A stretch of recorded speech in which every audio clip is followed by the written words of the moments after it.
Nah sekarang dalam kasus riba ini, orang yang sengaja mengerjakan riba maka akan dilaknat oleh Allah. Maka saat kembali kemudian kepada Allah, kalau dia tidak bertobat, maka muaranya neraka jahanam.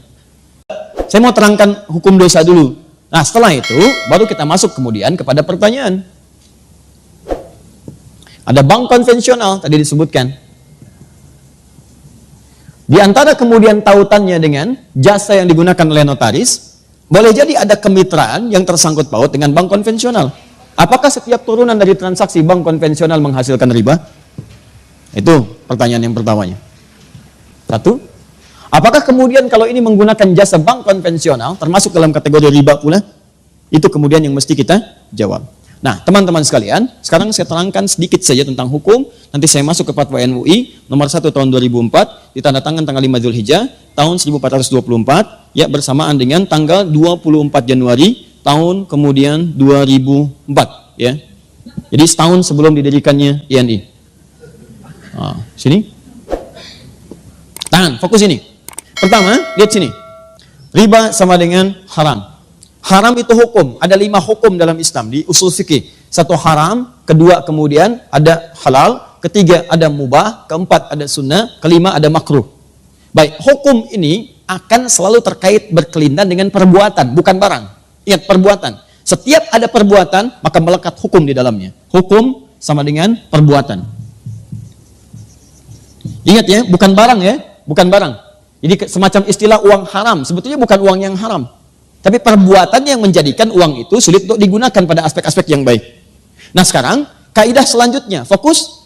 Perbuatan ini akan terkait berkelindan dengan sebab. Dalam usul fikih disebut dengan ilat namanya. Kaidahnya berbunyi, gak usah dihafal, yang penting paham. Al-hukmu yaduru ma'a illatihi. Al-hukmu yaduru ma'a illatihi. Hukum itu terkait dengan perbuatan yang terkait berkelindan dengan sebabnya.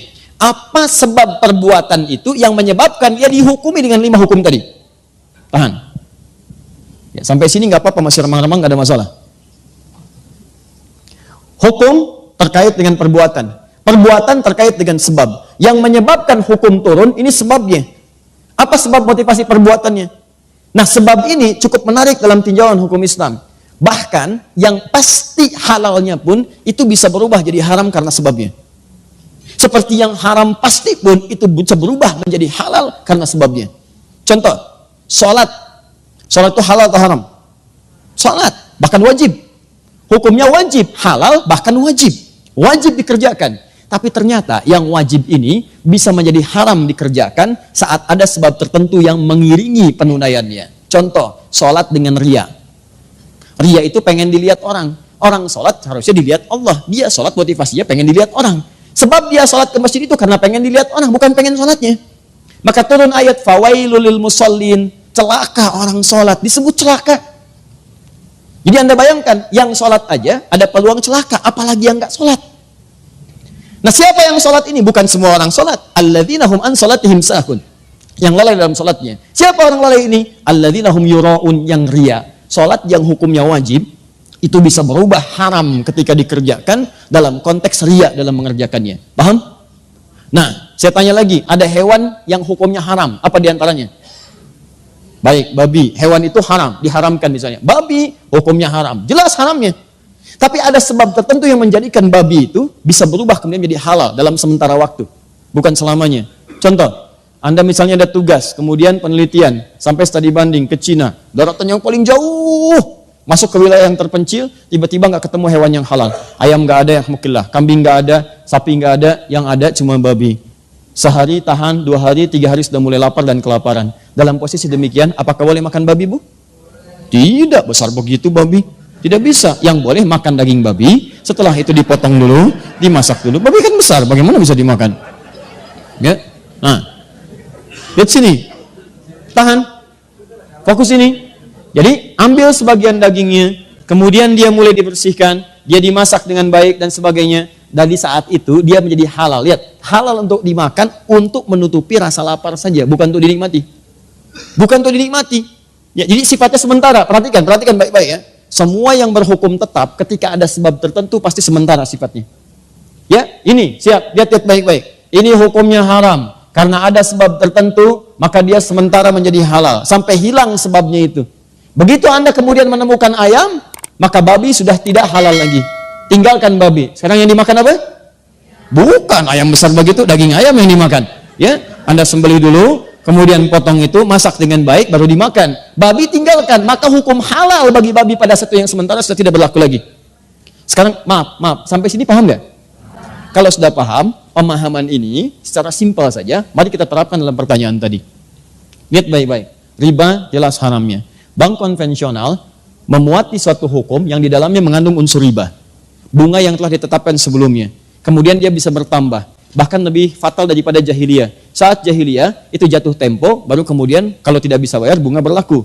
Bank konvensional, sebelum jatuh tempo sudah dituliskan. Sekian. Bahkan dia bisa bertambah. Itu jelas riba. Tahan sebentar. Nah, di sisi yang lain, ada fundamental ekonomi yang menentukan stabilitas dalam muamalah. Bahkan dalam sistem pemerintahan. Nah, sekarang pertanyaannya, lihat baik-baik. Kalau ekonomi tidak berlangsung dengan baik, maka syarat mendapatkan ketenangan dalam dunia pemerintahan, kata Al-Quran cuma dua. Itu yang paling utama.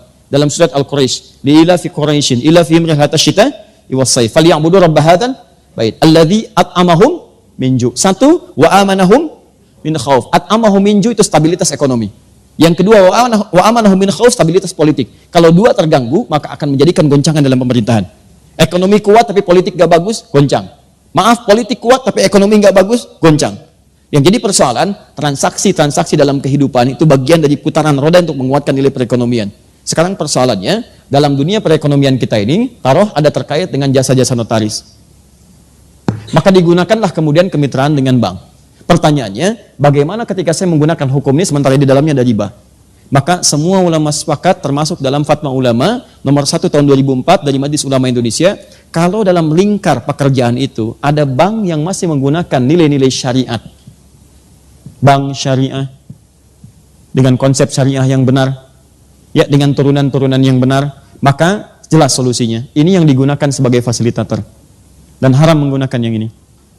Tapi kalau fungsi ini tidak bisa menjangkau nilai-nilai transaksi yang sedang dikerjakan, pekerjaan yang sedang dilakukan, yang kalau kemudian tidak difasilitasi memberikan goncangan kepada nilai ekonomi atau menyebabkan madarat yang lebih kuat, maka keputusannya kemudian dituliskan, boleh ini digunakan, boleh sekali lagi ini digunakan dengan batasan sementara sambil mencari sistem yang kuat dan tetap untuk menjembatani dan memberikan fasilitator kepada apa yang sedang dikerjakan. Jadi kalau pertanyaan cepatnya, sepanjang bisa di-cover oleh bank-bank syariah dengan hukum yang benar, maka itu kemudian yang dipilih.